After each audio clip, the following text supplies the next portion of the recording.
Good afternoon, everyone. Welcome to the session. We are delighted to have you and started the afternoon off very promptly and I think in the right way with some journey, don't stop believing. So don't stop believing in how to use school data impactfully. That one's Owen's request. So we've got a bit of a flair from our speakers today to share their personalities with you through their request for journey. So lovely to have you. It is our penultimate session. We have had 37 sessions at the Impact Festival so far, and delighted to see nearly 30 of you today for this session as we close out these 2 weeks of the sessions. So my name is Gina. I am the co-CEO of the Fair Education Alliance, and I am here alongside Emma, our membership tools manager. And we are here with Owen Carter and Tom Harbour, who will be taking you through the work that they've been leading at Impact Ed and Learning with Parents. Sorry, Tom. Learning with Parents on using school data. One of the reasons that I chose to be in this session today is because it is an absolutely critical foundation for how we all understand the impact that we're making. And those partnerships with schools and the access to the data, I think, is critical. And I think COVID will really shift some of that. So super excited. Thank you so much, Tom and Owen, for being here today. So can I get a show of hands if it is your first Impact Festival session? And by hands, I can't see you all, a hand in the chat? Great, thanks, Sophie. Anybody else's first session? All right. So Sophie, welcome. And everybody else, you know the drill. We are here today because we are united behind our vision that no child's educational success is limited by their socioeconomic background. We have 230 members in our alliance right now, and our key call to action is, of course, continue with collective action. We're going to have the policy influencing, but if you have an idea to make education fair, we have the 2 awards which are open right now. And Tom and Owen are both our Innovation Award winners. Owen won in 2018, Tom won in 2017. So you'll be hearing from them about school data, but if you have any questions about the Innovation Award, make sure you ask too. And we also have a session coming up at 5 p.m. with some of our school leaders who have also won the Innovation Award. But if you're an FEA member and you have an idea to innovate internally, really similar to the Innovation Award, we have our Intrapreneurship Award that Tisha leads. So if you have any questions or want to get in touch with Tisha, we'll just put her email in the chat and hopefully you can link up to win some funding and support to develop that idea internally.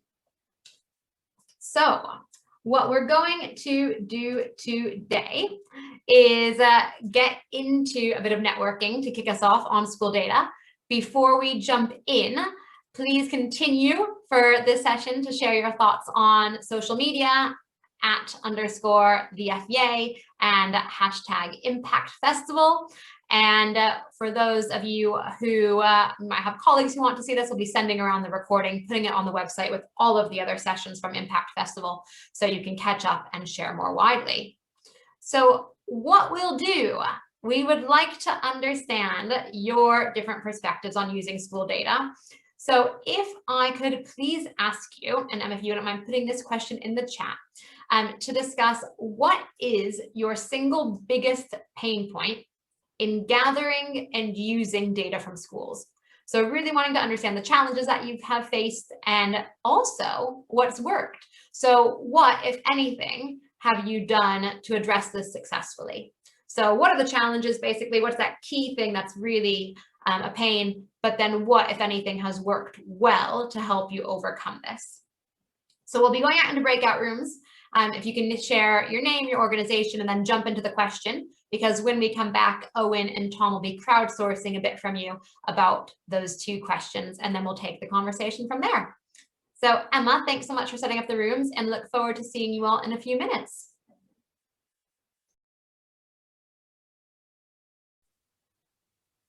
Great, welcome back everybody. Brilliant. I hope that was a fruitful conversation. So as I mentioned before, we've got Owen Carter from Impact Ed and Tom Harbour from Learning with Parents today. Tom, Owen, I will hand over to you to share your thoughts and hear from the participants as well. Great, I'll kick us off. So in our group, we were discussing a couple of really interesting themes about the challenges with using data from schools. One was actually about, I guess, getting the right data and knowing what the right metrics are. So we were talking a little bit about, for example, in the context of kind of mental health and emotional well-being, having used things like attendance and exclusions or kind of other sorts of behavioural data and surveys like the Warwick Edinburgh Mental Wellbeing Survey, and just a realization that those can be quite blunt tools. So thinking about how can you develop like a slightly more nuanced, maybe slightly more longitudinal approach to evaluation, which potentially has lots of benefits, but it's also potentially quite complex to administer and deliver. So that was a sort of major theme that emerged from our session as well. The other thing that came up in our discussion was around when you're collecting data from schools, if the things you're trying to measure aren't the things that schools are routinely collecting, that can present challenges as well. So, for example, in the field of like enrichment interventions, you might not be interested so much on impact on academic attainment as you are interested in impact on other outcomes. So I'm thinking about how you can kind of find meaningful ways to gather some of that information as well was a big discussion point. Fantastic. And Owen, do you want to jump in, or did you want us to crowdsource some of that from the group right now? Go and crowdsource. All right, let's crowdsource. All right, so can I ask you, I've got you all in gallery now, either wave your hand or feel free to put your hand up on Zoom if you wouldn't mind just sharing what you talked about in your group.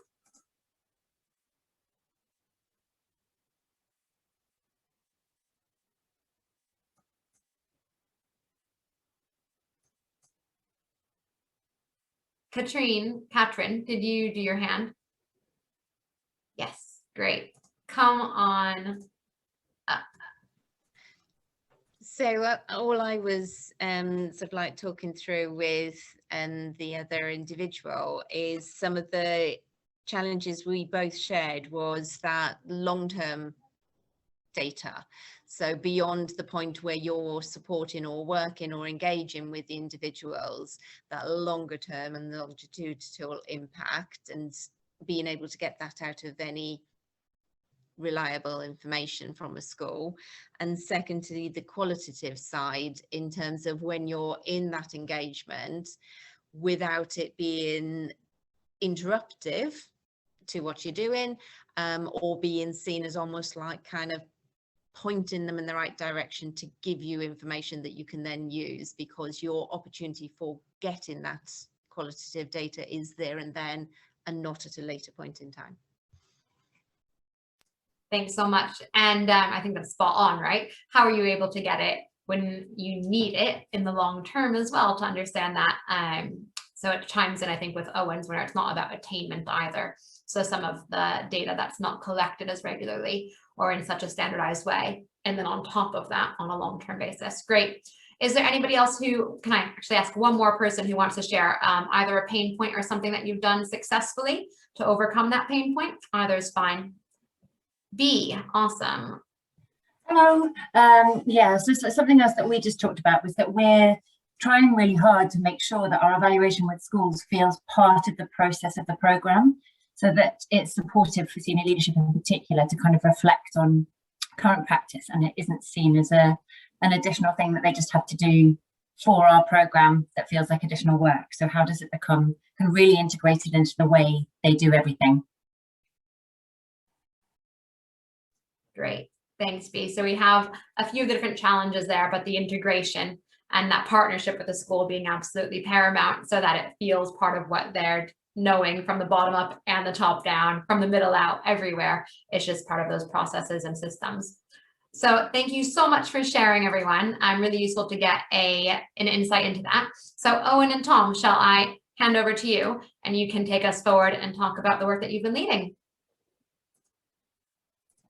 Sounds good. Thanks, Gina. So let's get some slides up.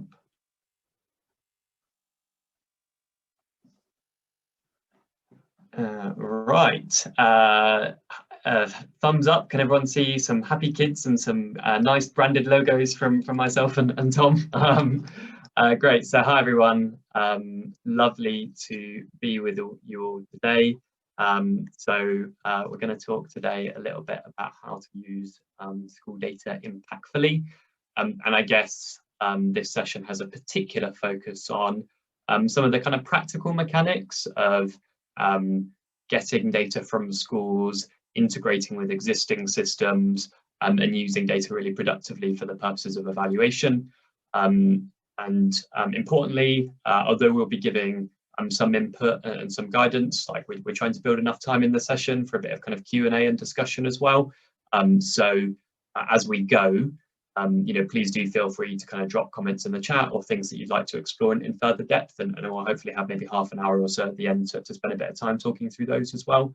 So it's a little bit of a kind of collaborative session, and there's an awful lot of collective wisdom in this room, keen to make the most of it. So we'll kick off with a little bit of input. So just to introduce the two organisations then. So just for context on Impact Ed, we're a non-profit organisation that works with schools and with third sector organisations and charities like yourselves to help them better understand and evaluate their impact. And really the starting point is people like Samira here, who I used to work with, who throughout the course of their time in school might receive multiple different forms of support, different interventions that they might experience over the course of their lifetime. The truth is, it's actually really, really difficult to understand what's working to make a difference in her life. This came up in our breakout session as well. There's loads of noise going on in our education system, and often the disadvantaged kids that many of us will be predominantly focusing on will be experiencing different forms of support. So trying to tease that out to better understand what is and isn't working is really difficult, but also really fundamentally important, because if we're to prioritise on what makes the biggest difference for young people's life chances, then evaluation really matters. And so the way that we do that is through hands-on partnership with schools and education organisations, so consultancy training and support in terms of building capacity for evaluation, and then also delivering independent impact assessments through our digital platform, which makes some of the processes and systems around this easier, and I'll talk a little bit more about that later, and ultimately with the end goal of decision-making, improving decision-making to benefit young people. And also very pleased to be joined by Tom today, who'll be giving another perspective on this question as well. Hi everyone, so I'm Tom, CEO of Learning with Parents, and our charity looks to support all parents to engage in their children's learning. I guess we've got two sides to it. So parental engagement collaboration is working with a range of different organisations, some on this call, looking at how can we come together to share best practice and learn from each other to better support parents in disadvantaged communities.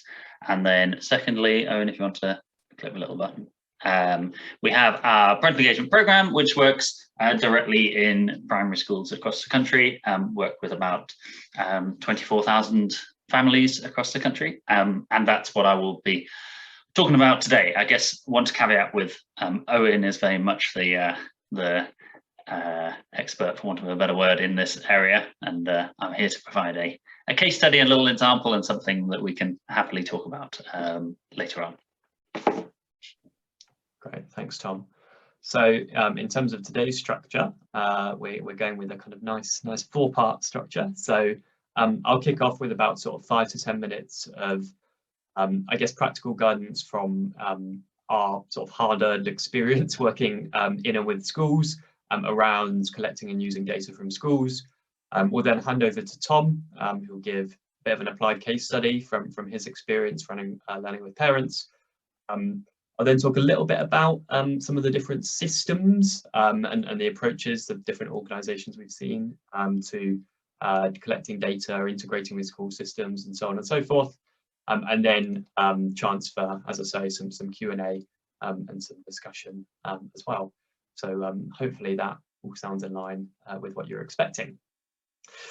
So to kick us off then, I guess I really wanted to try and ground all of this in some kind of guiding principles around what are we trying to do when we're collecting data from schools, why are we trying to do it, and how can we do it as successfully as possible?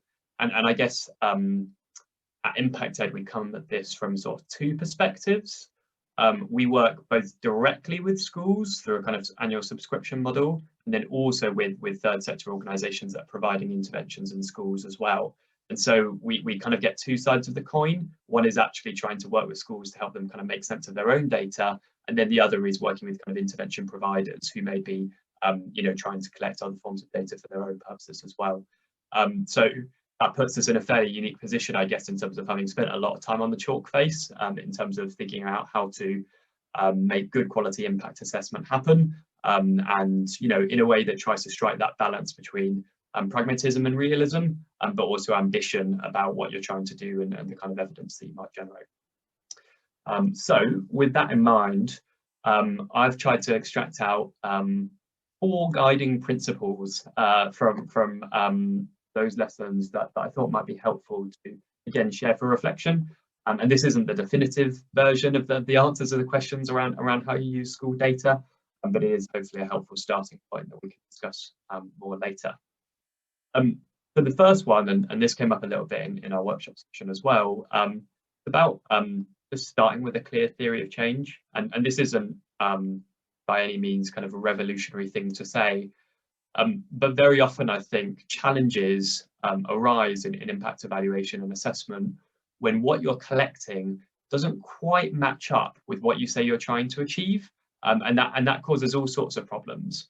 One, because you can't necessarily convince those that you're working with to share data with you because it's not necessarily as immediately relevant what you're using it for, and two, because you may find that you're actually not able to use the data for program improvement and demonstrating impact and all the other things that you might want to use the data that you collect for. And I'm sure most on this call will be fairly familiar with theory of change, but essentially taking that time to be clear, not just about what you want to collect, but why you want to collect it, and probably doing that through some kind of theory of change mechanism to understand the sequential steps by which your work leads to impact. And doing that process first before you go into data collection should gain clarity about what data you might need to collect to test those hypotheses. And again, without going into this in loads of depth, it's possible to do this exercise in a really, really simple form. So here's a theory of change template that we use often in our work at Impact Ed when we're kind of facilitating evaluation development, like starting with a clear definition of the problem you're trying to solve and the challenge you're addressing, working through the inputs and activities that you're putting in place, and then mapping out the different types of outcomes that you're hoping to achieve. So kind of intermediate, the shorter term things, the things that you might hope to see immediately at the end of your program or intervention, and then into the longer term outcomes that you're ultimately trying to gather, and then hopefully tying up to some kind of overall aim as well.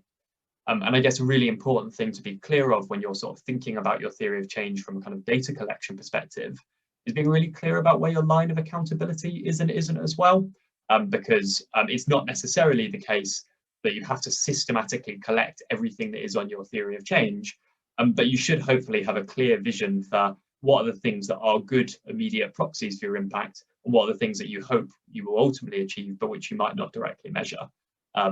So as an example, we work with some charities who might be interested in impacting, say, on ultimately on people's destinations and their kind of post-school outcomes, but they're working with kids from Key Stage 3.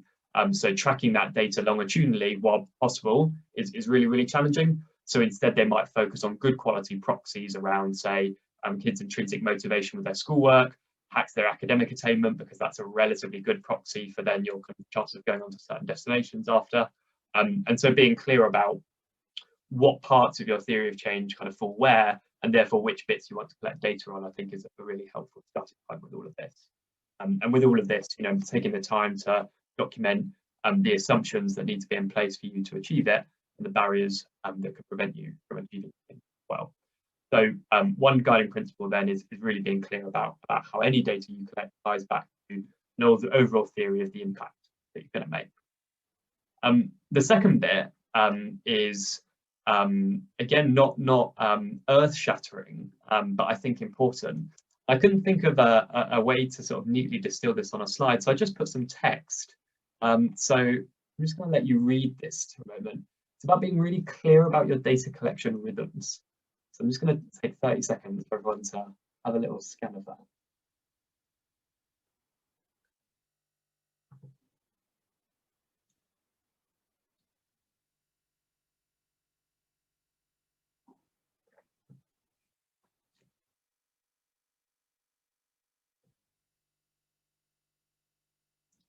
So basically 3 things I'm trying to say here. If kind of data collection and using data from schools is thought of as an afterthought or something that you spring upon the schools, your likelihood of success is just astronomically lower. And so being really clear as early as possible about what kind of evaluation expectations are, what's in it for the school in terms of sharing that data with you, and embedding it into your program design and delivery is absolutely integral. I would suggest, as much as possible, when you're thinking about engaging with the school, if you can explain what you'll need and when you'll need it as early as possible, and ideally as part of a sales process so that it's embedded in your contracts or whatever agreements you have with schools, so those expectations are set out early as possible. It makes everything flow much, much easier because you're being clear that this is just an integral part of the expectation around whatever you're delivering. And that's really helpful as well because it can also help communicate the benefits. So if actually, and again, this came up in our group, if you can actually explain to schools why the impact reporting that you might be doing back to them or the data that they might be sharing and how you present it is going to be used as a way of helping them to improve the impact of the program or in some other mechanism, that's absolutely vital. So I think communicating this as early as possible and embedding it into the way in which you onboard and sign up schools is a really important starting point. As part of that, being clear about roles and being clear about who's going to give you different types of data. And again, this will vary a lot based on the types of data that you're collecting from schools and maybe something we can explore in more depth in the Q&A.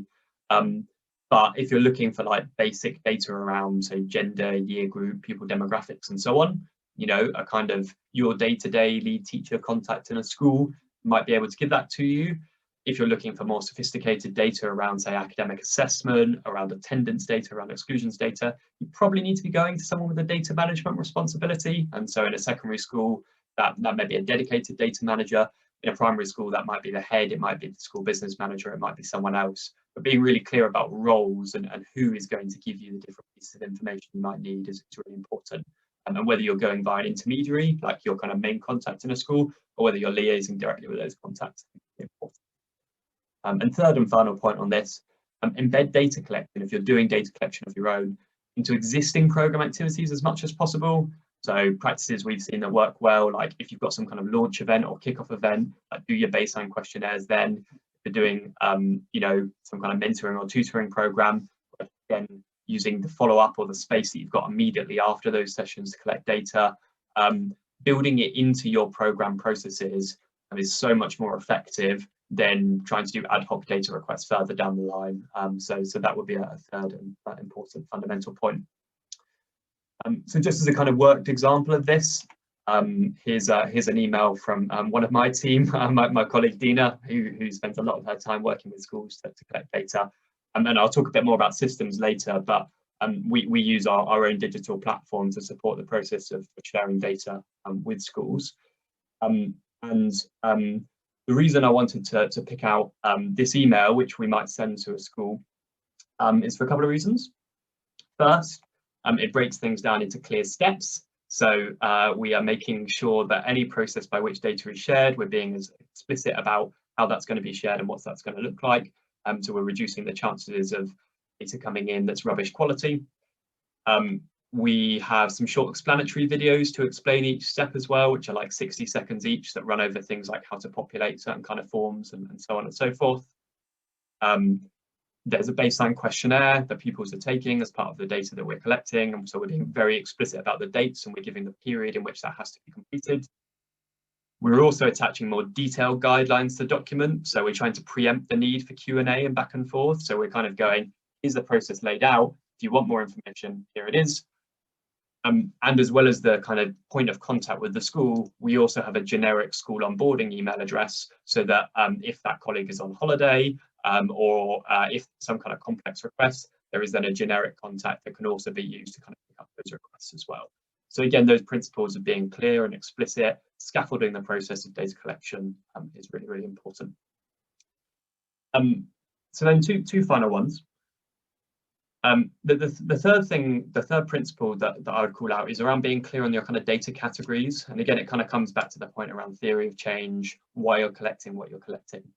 And I guess basically we think that like most information that you might be collecting for impact assessment is probably going to fall into kind of one of roughly sort of 3 buckets.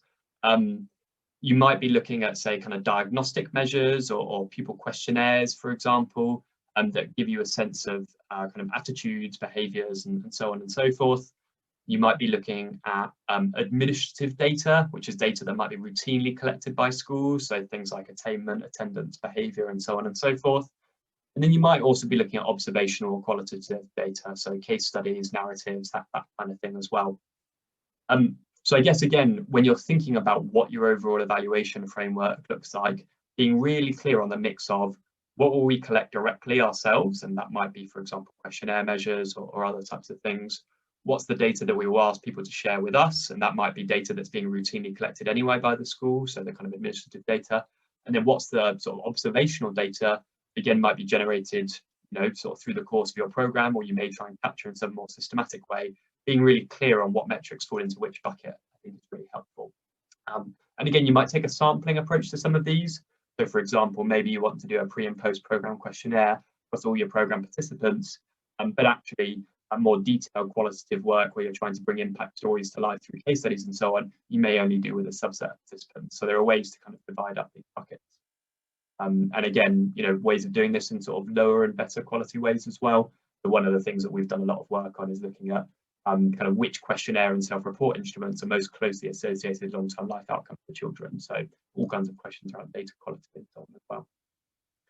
Guiding principle with all of this is where you can reuse data, do so. You know, the kind of in many ways, like the less original data collection you can do, the better. So if things are already being collected by schools, you know, think about how you can use that. And where that's not possible, and you're looking at collecting data yourself, you know, pay close attention to things like accessibility, brevity, and usability, particularly if you're looking at things like questionnaires as well. And then fourth and final principle before I stop talking and hand over to Tom is to really understand what your data collection is building to and what you're hoping to do with your data. So if you ask a social scientist around how do you evidence the impact of your program, they might come back to you with some kind of diagram that looks a little bit like this one, where you go, okay, all the way at the bottom is expert opinion, and all the way at the top is a big grand randomized controlled trial where my intervention is randomly allocated, and we look at the difference between that and a control group. And the truth is, it's not quite so simple. You know, every form of evaluation has limitations. So, you know, we could look at observation about are kids performing better, case studies, pre-post evaluation, things like experimental, randomized control trials. And the reality is that all of those have limits. So some of the things that are closer to the top of this table might be more unreliable, subject to bias. But you run into real issues in terms of doing, you know, things like randomization and control groups as well, particularly in terms of practicalities, logistics, ethics in some cases as well. So I think with all of this, being really clear about what forms of evidence do you need for the purposes that you're trying to use that evidence for is the key thing. And so I would just try and sum that up into a simple question. What evidence do I need to answer the question I'm trying to answer? Because evaluation and impact evidence might be used for many different reasons. It might be for program improvement and understanding where you need to tweak things. It might be for demonstrating impact to funders. It might be for reporting back to schools, maybe for a myriad of other reasons. And the different requirements you have for what you're trying to do with that data will influence what data you need to collect and how you work with schools to collect it. So starting with this in mind, I think is a really important principle. So that's it in terms of a kind of whistle-stop tour of principles that we think are really important. So a good chance to hand over to Tom now to talk a little bit about learning with parents' perspective and what he's learned from working with schools. Thank you so much, Owen. Learned a lot during those few slides and feel like I'm about to say at least a few points that directly show we're probably not doing what we should be. But happy to talk through our sort of story with data. I guess it's something that has been important to us from the off, and this slide is sort of to talk to why. So essentially, we as a charity are looking to encourage parents that might not typically engage in their children's education, ones where they want the best for their child, but they don't necessarily always convert that into the daily habits and routines in how they interact. And we're trying to support those parents to do that and have those positive interactions. And so we're taking an approach that's sort of combative with homework. So we're saying to primary schools, those homeworks that you're sending home, maybe instead of that, let's set a series of parental engagement activities. So teachers set topics. This is sort of the overview of how it works. Teachers set topics. So we've been learning about phonics, then, or a topic of phonics, then families get a little video and some activities to do together offline, but they watch it through our app, and then they do the activities offline. And then after they have completed the activity, they share feedback in terms of comments of how the activity went and photos of them and their child doing the activity together. And our big fear, if you want to press the next little button, as you can see, our big fear is that if this were just a data bank, or if this were how so many of these programs are often implemented, then what happens with parental engagement is you get your most affluent, most already engaged, typically your sort of middle-class families coming along and using all of those resources, and everything that we've designed gets lapped up by your middle-class families, and the families we most want to reach don't engage. And hence you can, in theory, lead to a widening of that gap. And I guess this is why we care so much about data, because we believe that through using data together with schools, so data that schools collect and data that we collect, we can work to ensure that that doesn't happen and that our program doesn't fall into the trap that so many do, whereby it's just for sort of middle-class families that end up accessing the resources. And a little bit towards what Owen was saying, like, this is a conversation that we have in this terms when we're speaking to schools, and it's, I guess, trying to become like almost a data ally with the school to say, actually, if we don't use your data and you don't use our data, then what's going to happen is we're going to end up with a widening of the gap and not engaging any of the families that we both really care about. How do we make sure that we're on the same page here, and that we're going to use data effectively to narrow the gap? If you want to press the next one.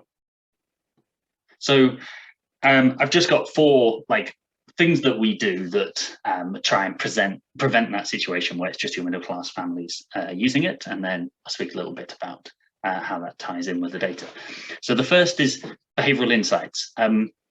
We know that if we understand how parents, disadvantaged parents in particular, tend to use the activities, if we understand the sort of time of day that they do them, if we understand what messaging works particularly well with those families, then we can replicate that, and we can use that same messaging to try and engage other parents. We can text the families at exactly the time when they're likely to be doing it anyway, that sort of thing. So using data to inform our programs.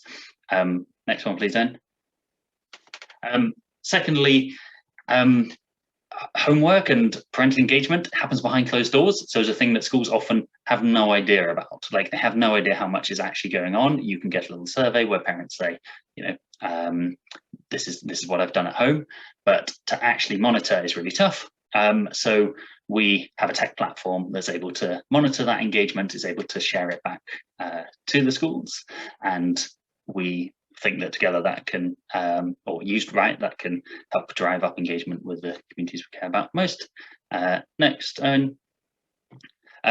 we know that our activities need to be accessible and inclusive if they're going to get through. So if you are a family that is going to a food bank and we're asking you to get out all these food items to play a game, then that might be really problematic. Only by getting feedback from users, can we really expect to pick up all the potential accessibility issues around that? So all of those comments, all of those photos that we're getting, the comments in particular, are really useful for helping us to understand, are there actually things that we're asking for here that that parents can't access? Or, for example, are we asking for a worksheet and they don't have a printer to print it out? And then next one. And then finally, like, we're doing this together with schools, and I guess just that point from before about like how we're making sure that we are we're presenting it as allies. Like we're both in the sort of shared goal of trying to engage as much parents here. So how do we use our data together? So a couple of points to sort of talk through. I think that school buy-in at the point of sale is really important, and like understanding why using each other's data is going to help us achieve the common goals. The next thing links a little bit to one of the things Owen said. So having really clearly defined roles in terms of who you work with and what sort of data you want from them. So we have school leaders, which are people on our site that can access all the classes, they can see all of the data, and we both request different data from them, but also share different data with them. So school leaders are the people that we might come to for, you know, some headline school stats and school sizes, class size, number of classes, etc., etc. But then they're the ones that we report back at that sort of high level to as well. Class teachers, we ask for surveys from them. We also ask them to fill in free school meal data, and as and when we have MIS integration, they'll be just sort of verifying the free school meal data, because that's really important to us. But likewise, we report back about their classes individual data to them. And then parents are our other user group, and we have our own sort of data relationship with the parents. The next point very much does differ to something that Owen said, but I'll sort of explain where we're coming from, which was, particularly if there's a way that you can use tech, and if you can use tech as a part of your program, I think if there's cheap ways to collect granular data. So for example, for the last 5 years, we've been collecting every time a parent clicks on one of our activities. We collect when they clicked on it, what they did, what comment they left, what photo they left, and if they came back again in the future. We didn't, that was no cost to us to collect that data. It was really easy to collect, and I think we didn't know the benefits that it would have down the line. And when we think about using behavioral insights, like, we're now building on 5 years worth of those really granular interactions and being able to pick it up and learn some really interesting things. So one of the things we looked at was when free school meal children do their homework compared to more affluent children. And we found that on average, free school meal children do their homework 30 minutes later in the day than more affluent children. And we have no idea why, and we can dig into it. But there's 500,000 records or so in that bank. So we know that actually it's statistically fairly significant. And that's data we've been collecting over time. We're collecting it to monitor engagement, but without necessarily knowing that that was a way that we might use it. Equally, we've been collecting when teachers were releasing topics. So when teachers were coming on and saying, okay, I'm going to send this out to my class, and we're able to see now that the majority of teachers release topics on Mondays and Fridays, but actually parents never do their homework on a Friday, as you can imagine. Children never do their homework on a Friday, and that Monday is far more impactful for teachers to release their homework on than Fridays. So lots of insights that have come from data that we were collecting because we felt like it was good granular data to be collecting, but not necessarily with at that point at least, an exact idea of how we were going to use it down the line. The next thing I would say we do a lot of, and this actually was someone at the Brilliant Club, I remember saying early on, before you have really good impact, make sure you are your impact reporting is reporting heavy, even if it's impact light. And I picked that up, and I guess we report a lot on the data that we collect, and that helps it to keep it relevant, I think, for schools. So if we ask teachers to fill in a survey, then we will later that term show them the results of the teacher surveys. If we've asked teachers to encourage parents to fill in a survey, we will show them the parent survey results. If at their school they haven't they haven't filled in their free school meal data, then we will send them a graph that says, here is it from all the other schools on average, but we can't give this to you because we don't have your pupil premium data to do it.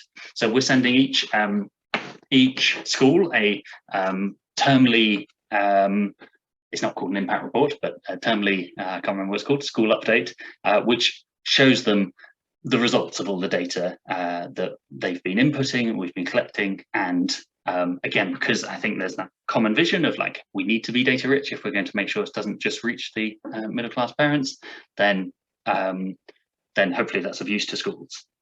Another thing which I think is going to be very different based on context, but if you are asking for data that is being collected just for it, so for example our parent surveys, the more you can fit that on the journey of that user anyway, I think the higher the chance you have of completion. So at the FEA conference a while ago, like they put up a poll right at the end before people left, and I imagine got really high usage because people were already there. If you send that survey the next day, it's going to be much harder to get that information. We, as a really simple thing, had on our website, when the parents logged in, they saw their questionnaire, and then they had to sort of scroll past it in order to say, skip, take me to the next thing. And we received something like 76% of responses. So, you know, we were getting at the time, I think we had about 5,000 parents we were working with, and we were getting almost 4,000 responses from that group. And so just by positioning that survey in a different place, I think made a real big difference. And if we were to send out a survey later, it would do a lot less so. Another point was trying to understand that data that schools would really want to collect, but perhaps don't have the time. So in the group earlier, we said like we struggle to get data from schools sometimes because teachers are so short on time. Actually, in some ways that can be a benefit for us here. So one of the things we've heard is that schools really want to sit down with their parents and understand some of those parents that are less likely to engage, like why is that, and do that sort of in-depth qualitative analysis, but they don't have the time necessarily to engage in that. So we speak to the schools and we're like, basically, would you like us as a service to come in and speak to some of your parents and to really understand their experience with home learning? Now, that's obviously our qualitative analysis and giving us some really useful insights, but we, you know, mock it up in a little pretty report, send it back to the school. We also occasionally do a blog post about it or something if the school and parent are keen that those findings get shared wider. So again, I guess it's just mutual benefits.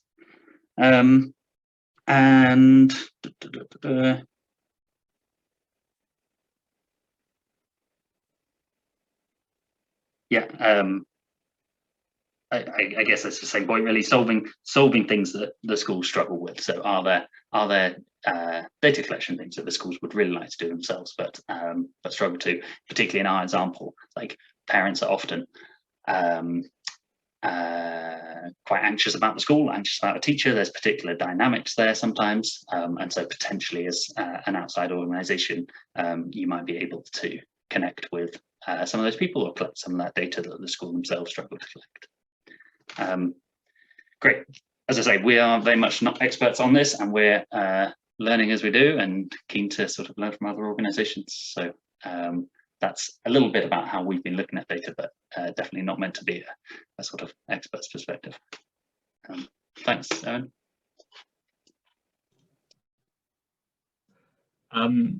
So yeah, really helpful, and yeah, lots that resonates there, I guess, particularly in terms of identifying where gaps are in what schools have that you might be able to actually usefully report back to them, and making use of, I guess in your case as a tech platform, having some of the sort of data assets that you have already around what things people are clicking on and so on, thinking about how you can use that, and sharing and visualizing data back to schools in order to incentivize return rates, I think are a couple of really valuable takeaways.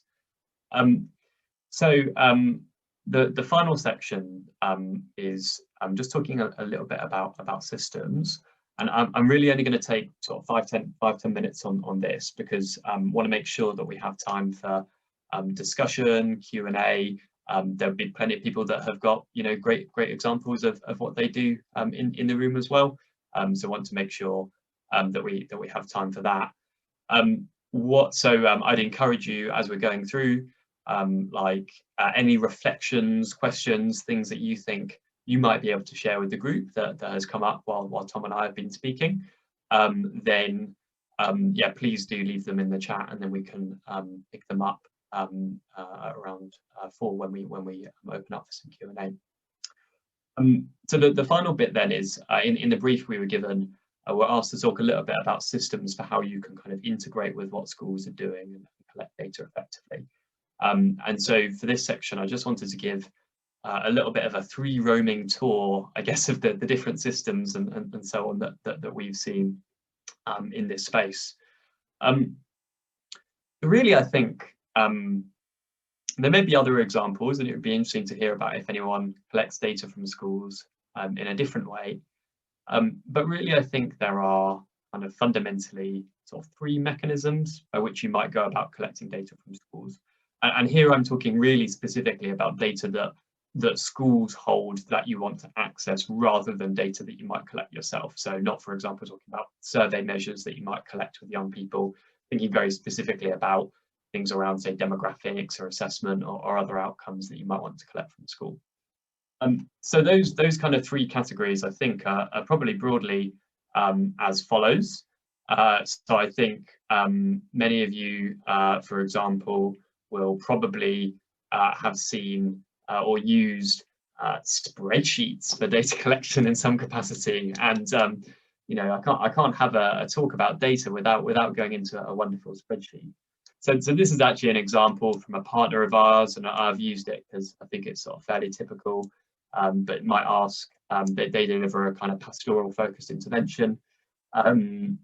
They might ask about child's name, date of birth, age, year group, gender, special educational needs, and so on and so forth, and kind of fairly standard demographic data. They might also ask about kind of pre-programmed data. So in their case, they're interested in sort of behavioural data. They're interested in risk of exclusion, and they're also interested in some metrics around academic attainment as well. And then they also collect some kind of more open-ended data around information that might be needed to work collectively with a student. So their basic mechanism for collecting data from schools: send this form to schools pre-program, get them to fill it out, get them to return it, and then subsequent tabs of the spreadsheet have you know, follow-up data. They collect longitudinal data at 6 weeks and at 6 months. So they collect all the demographic data up front, and then some kind of pre-programmed data on sort of behaviour and assessment, and then just the kind of behaviour and assessment data at 6 weeks and at 6 months. And there are various mechanisms by which you can use spreadsheets with schools, either kind of emailing direct, password protected, using file sharing systems, and so on and so forth, but basically all kind of ultimately fall into a kind of similar sort of feeling vibe.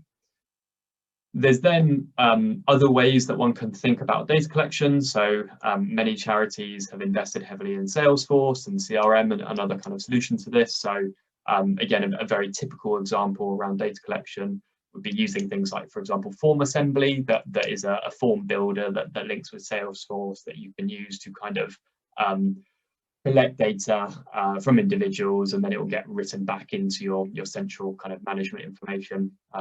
And again, the advantage of that is you're not having to spend so much time, you know, kind of transcribing data from one place to another, because this all gets written into a central database. So, and again, you can do that with spreadsheets as well. So that's kind of one other form of data collection.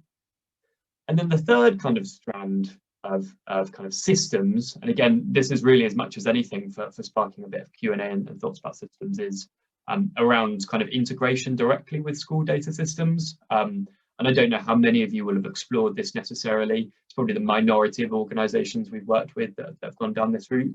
But there are, for example, providers like there's a provider called GroupCall, for example, who do provide like a kind of API that you can access, which sort of provides access to school data systems. The challenges you have with this is it can require pretty significant technological know-how and pretty significant investment, because what these systems do is tend to, they provide a kind of some code that you can latch onto, but you still need to build a kind of tech app of your own in order to access that as well. So there's some pretty significant challenges.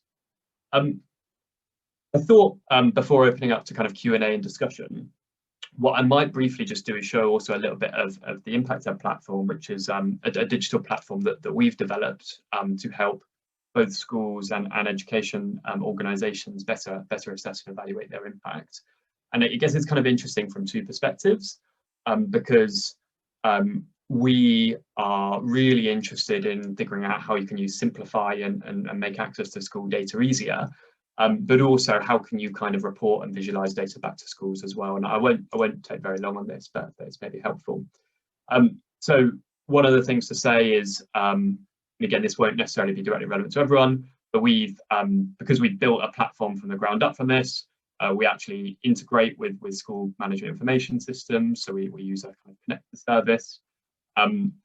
What that enables us to do is actually kind of set the sort of data permissions that we're interested in from school systems. So, almost all schools will have a management information system of some kind. About 80% of schools in the UK use SIMS, and then about the remaining 20% use a variety of other different data systems like Arbor, Bromcom, Pupil Asset, various others.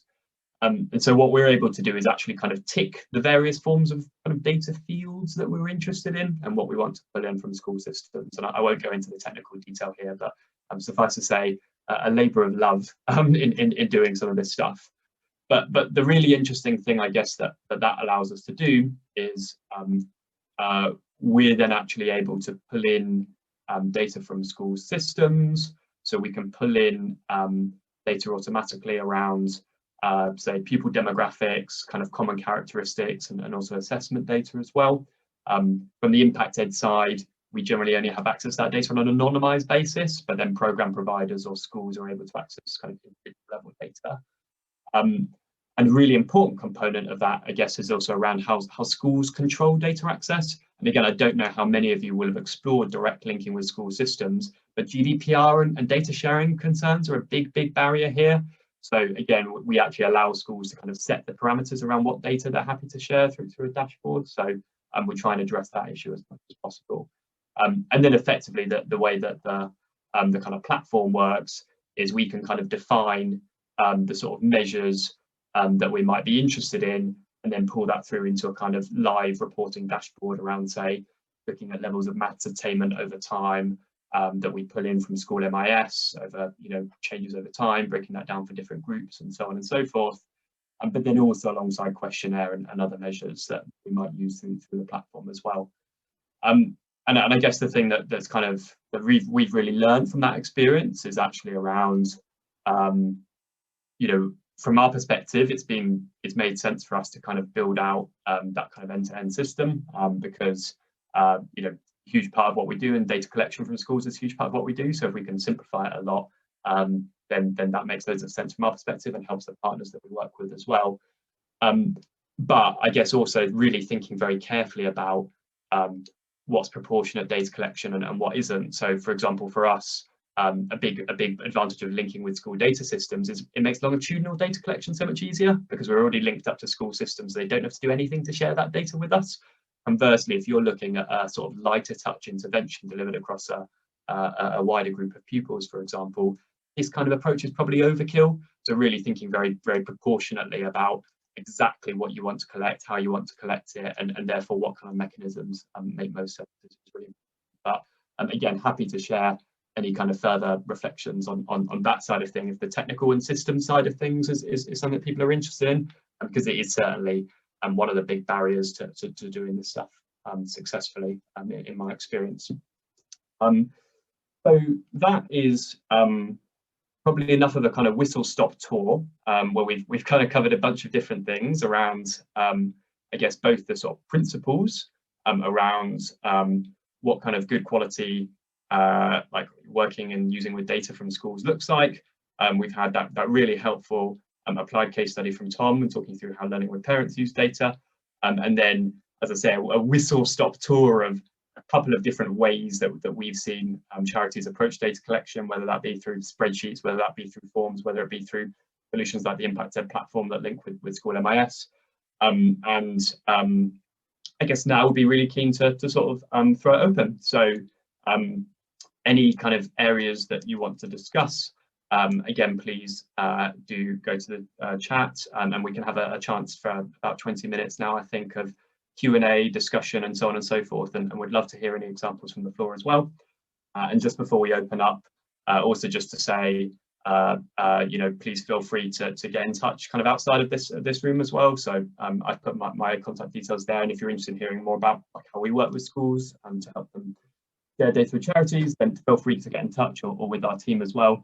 And then Tom, I've put your kind of generic contact address there as well. I didn't ask you if you wanted to share your personal email, so I haven't gone ahead and put that in there, but if you want to, do leave it in the chat. And again, I'm sure you'll have lots of really useful lessons to share as well.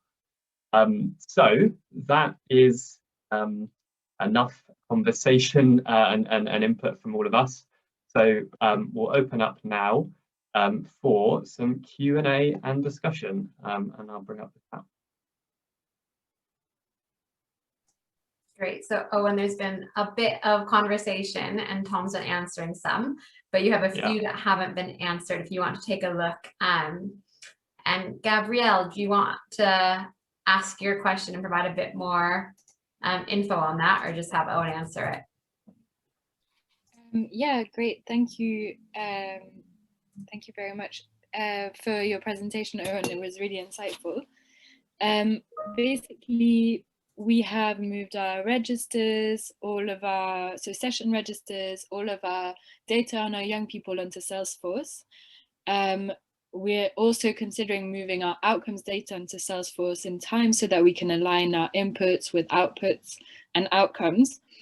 But what we're struggling with is data from schools, especially say weekly behavior points information, attendance information, and what you were talking about, the Impact Ed application. Is it an app or the software?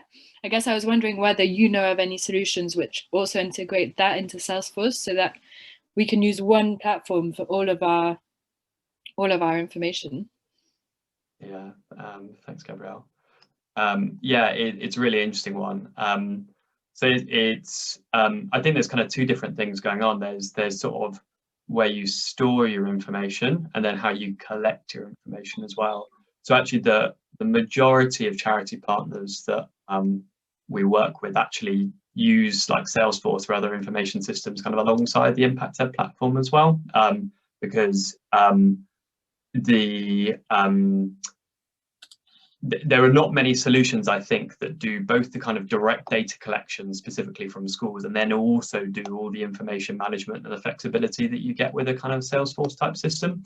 So it's certainly worth kicking around, but I think from our perspective, what we've found is that if you can make the data kind of readily and easily exportable in a form that can get into Salesforce sort of relatively easily, which we do, then then you kind of still have Salesforce as the sort of single source of truth for all information, but you're not using it to kind of as the direct data collection mechanism. You're using your link with School MIS as the direct data collection mechanism.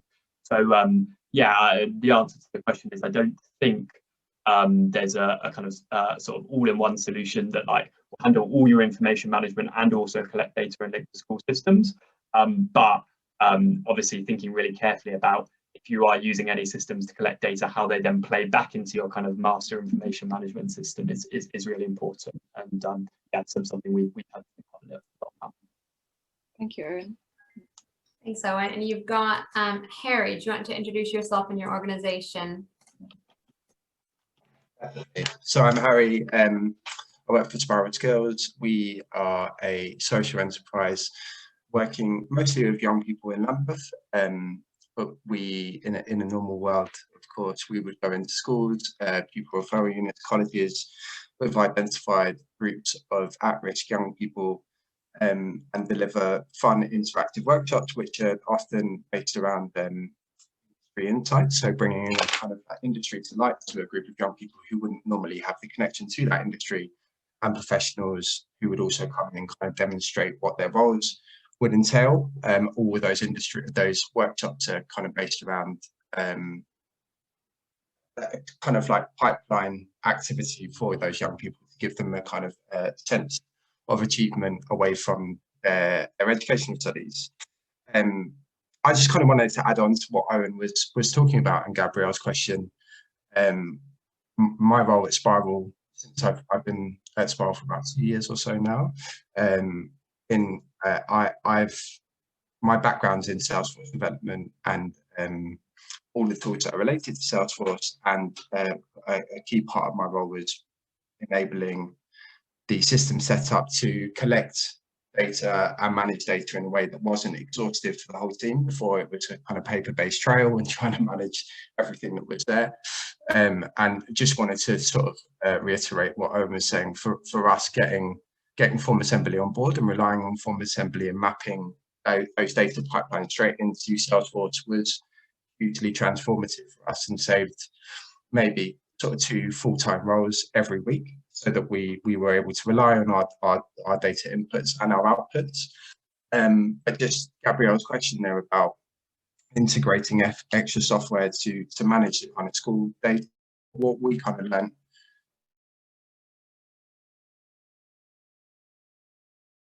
with different data sets, and a kind of key challenge for us was often about formulating the school data to match what we had as existing data sets, and that was a really ongoing job.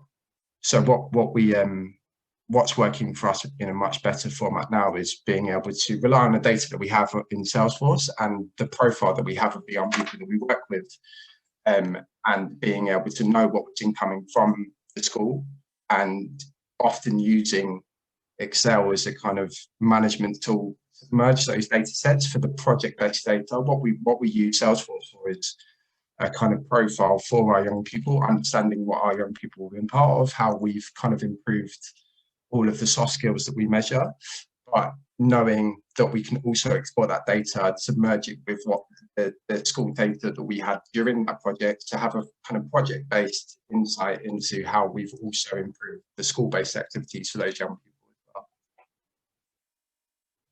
Yeah, thanks, Harry. It's a really helpful contribution. And I think one thing for anyone that's considering, like, how do you get better live access to school data, is to go into that journey with open eyes, knowing how messy school data is. So like a big part of the work that we did in actually setting up the Impact Ed platform so that we could use data from schools was actually in terms of cleaning, standardizing and aggregating the data that you actually get, because even things like you would think would be fairly consistent around things like attendance or behavior or exclusions actually can be very, very messy. So yeah, and actually integrating systems can be really challenging. And in a non-impact ed role, I've led Salesforce integrations and so on, and things that you think should be really smooth can end up not being really smooth because of the actual data itself. So I think yeah, very happy to share experiences of ours in terms of setting up links with school data. And I guess the final thing I'd note on it is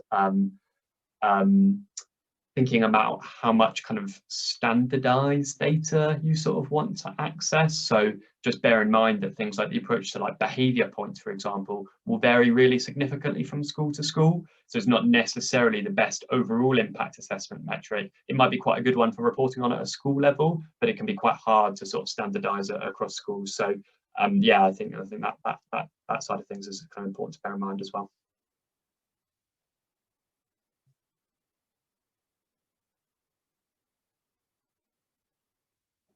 Is there anyone on the call who feels they've done something like really successful in terms of kind of working with data or getting data from schools that they thought might be worth sharing?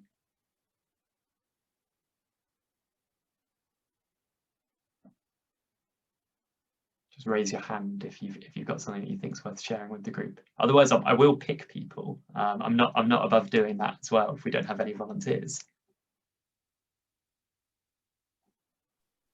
I've got something just to chime in on that one. I'm not sure it's necessarily brilliantly successful, but it was manageable and sort of a good start for us. So I'm from Voice 21. We work with schools and teachers so that they are able to provide a high quality oracy education to all the children in their school. And one thing we've introduced this year is a kind of oracy benchmarking process for schools. So essentially they fill in a big questionnaire at the start and the end, all their staff do it, a sample of their students do it. And we then provide them with a report linked to that at the start of the year and the end of the year. And obviously it's really useful for our own kind of impact evaluation. But I just wanted to share sort of how we did that, because we didn't have a big investment in lots of systems. And so we sort of cobbled together with what we had. So we used Form Assembly to send out the surveys, but not sort of through Salesforce, so that we do use Salesforce for other things. And when the data came back, essentially we just banged it all in a big spreadsheet, used a little bit of coding, used Python just to sort of compile those things to make it a bit more manageable. So we had about sort of 30,000 responses in that first batch.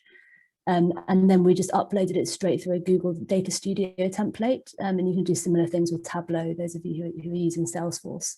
And that was something that we managed to do as just in terms of working on the monitoring evaluation just as one person, just as me. And so it wasn't impossible, and it's been really, really useful in terms of fulfilling that principle of just being able to feed back to schools quickly. It's something that I think was proportionate to the ask that we made of them, that they got this nice report back because they'd gone through all these horrible surveys. But it didn't kind of break the bank in terms of what we were able to resource that with. We were able to do it just kind of within in a relatively straightforward manner. So I'd really happy to talk about that more with anybody else who's looking at a similar thing. Yeah, that's really helpful. Thanks for sharing, Amanda. I think that's a great example of, again, just that principle around sharing data back with schools in a format that they can make use of it. And so I think that thing around, even if what you're doing is, going, here's how your data compares to the average of all other schools that we work with that have, given this data, like that is so helpful, particularly when you're using things like survey measures, which can be quite hard to interpret in isolation. So yeah, that kind of idea of establishing a bit of a benchmark or something that you can use to share back with people, I think is a really helpful guiding principle. Have we got anyone else that wants to share some kind of comments or reflections or examples from their setting? Just to chip in on what you said there, Owen, I think it's another principle, if you can get away with it in your organization, is to really try and share the data back honestly and not just sort of pretty up what shows the best impact of your own organization. And if you can set that relationship up with the school, that, we're going to be working with these kids and we want to just share you the honest data as it goes, and where there's an impact, where there's not an impact, we'll see it together. I think that's a really important relationship, because if you get to a relationship where you're only ever sharing back things that you think will help drive your renewals or whatever process with schools, then I think that's a dangerous situation where you then can be really hamstrung in what you're willing to share back with them. Yeah, I completely agree. And certainly we found that people tend to be very worried about sharing negative results with schools, and it's very rarely as bad as people think it's going to be. Like showing your vulnerabilities and actually going, oh, here are the areas actually where we haven't done quite as well as we went, or the program implementation hasn't gone as smoothly as we might have thought. That can actually be really valuable, and that can build trust and confidence, because it shows that you're not just treating impact assessment as a marketing exercise. Again, I think particularly when you think about how you present a report on data, not being afraid to confront some of those things head on is something that I certainly recommend.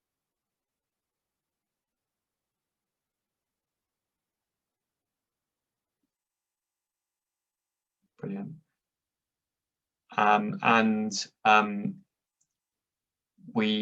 We started with the question of again, what are your big barriers to kind of collecting and using data? And we had one or two things up front about have you done anything to address this successfully? And before we close out and hand over to Gina, just wonder if we can have one more person from the floor who might be able to share an example of something they've done that they found that has worked well in terms of making the most use of the data they have and building good relationships with schools around data.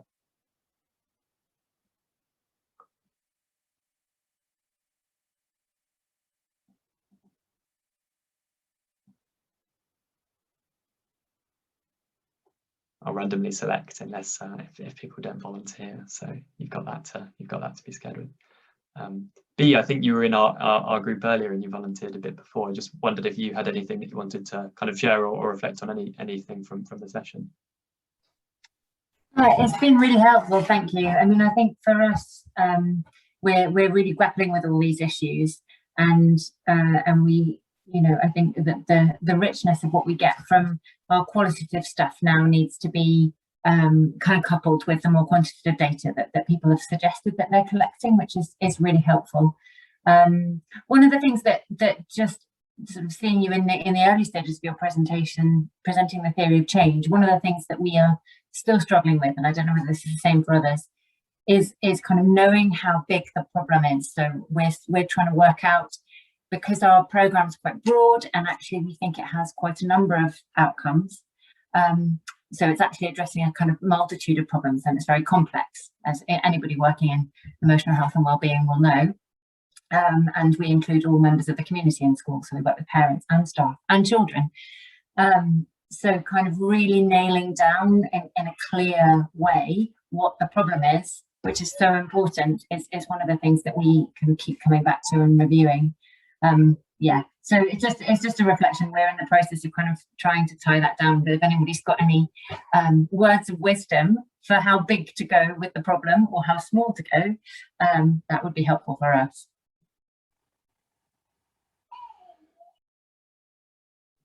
Yeah, thanks, B. I think that's really helpful, and yeah, it really reinforces the point that whatever data you collect should be driven by the outcomes you're hoping to see. Antonia, you've raised your hand. Do you want to come in on this one? It's just an example of sharing stuff right at the other end of the scale. But Priya, who opened the Fair Education Conference this week, is one of the first story young people. So we know about her because she's one of our case studies. So we collected her experience and her story as a case study. And actually that made it much easier for us to find ways to give her more profile and more platform. And guess who really loves that? Her school. So as well as her. So I mean, it's a really simple little story, but it's about if you do have something to share with the school, sharing it for the school is as great as it is for you. Yeah, definitely, and those qualitative bits of data can really bring your impact story to life, I think, as well. So yeah, thinking very carefully about it's obviously more, it can be more intensive to collect as well. So thinking really carefully about the balance between yeah, the kind of quantitative data that you might have, and then those kind of individual narratives and journeys that can help kind of illustrate important nuances, I guess, about the journey that young people go through. Definitely something that everyone should be thinking about as part of their kind of impact assessment mix, I think. Brilliant. Okay, well, unless anyone has any final burning things, I think we can maybe start to transition to the close there. But just to say a big thank you to everyone for all of your time and thoughts and input today. Hope you found at least one or two things to take away from it. Yeah, also thank you very much, Tom, for sharing your kind of lessons from yeah, your hard-won work trying to boost parental engagement in schools as well. Thank you, Owen. That was really useful. Thank you. Brilliant. Amazing. Thank you both. And can I ask everybody to, if you can, come off mute for a moment and share in the penultimate Impact Festival style your round of applause for Owen and Tom. We can make a whoop whoop. Thank you both. Really appreciated the honesty. Tom saw some of that in the chat with just saying like, oh, we should be doing more. And the acknowledgement that this is the best attempts and that is great and a-okay. And we will strive to do better and we will work collectively on that. And that this is a journey for it as well. So Owen, thanks for giving us the pointers and your test dashboard as well for us to see really how you're organizing that and some key takeaways. So you said, Owen, you hope that people are leaving with one or two things. We hope that as well.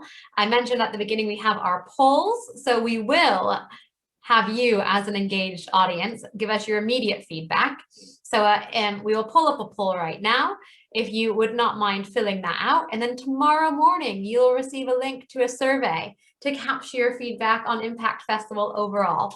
But for now, if you can focus on this session, talking about what you've gained from it and how you would rate it. I'll give you a minute or two to just do that.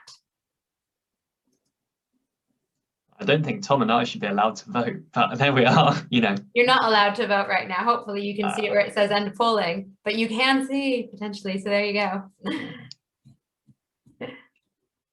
It wouldn't be as fair, but you can rate the other person. But no, hopefully you shouldn't have that option. Thanks to everybody who can have that coming in.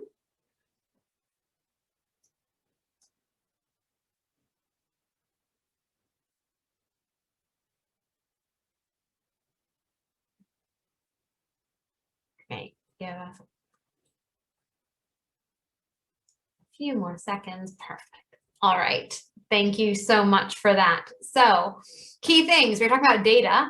We have Emma here on the call. For those of you who have been reading the bulletins and potentially been engaged, we have our membership tools projects that we are embarking on to support you as members to do targeting of pupils in a more effective and collaborative way, and then to support you to connect with one another digitally and embark on collaboration. So thank you to everybody who's helped with the co-creation so far. If you haven't been involved, we are going into the next phase over the course of the summer, and we'll be piloting that. So keep tuned, because I think it's really in line with what you're talking about today and wanting to ensure that you have access to great data and how we can support each other collectively with that, rather than just working in silos on it as well. So really exciting. And if you have any questions, Emma, who's on the call, give us a little wave, Emma. I'll spotlight you. Come on here. Yeah, great. That's who is leading this. Very lucky to have her on board.